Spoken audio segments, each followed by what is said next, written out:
On January 11, 1979, Milton Obote, 1925 to 2005, called for a rebellion against Idi Amin, 1925 to 2003.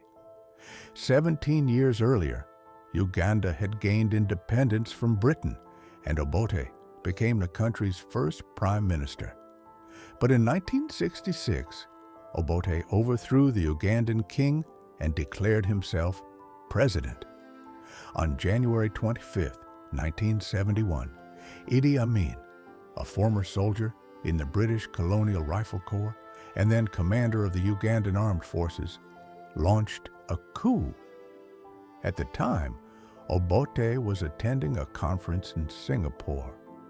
Amin's forces seized key government buildings and announced the impeachment of the president over the radio. At first, Idi Amin promised free elections and a short term in power.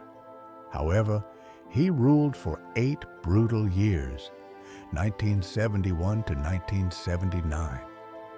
During his regime, he was responsible for the deaths of hundreds of thousands of citizens and expelled hundreds of thousands of Indians and Pakistanis living in Uganda.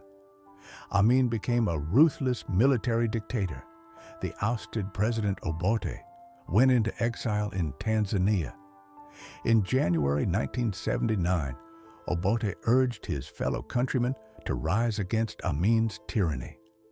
Later that year, with help from neighboring Tanzania, Ugandan guerrilla fighters toppled Amin's regime.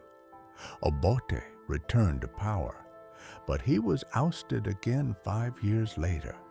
He died in exile in 2005.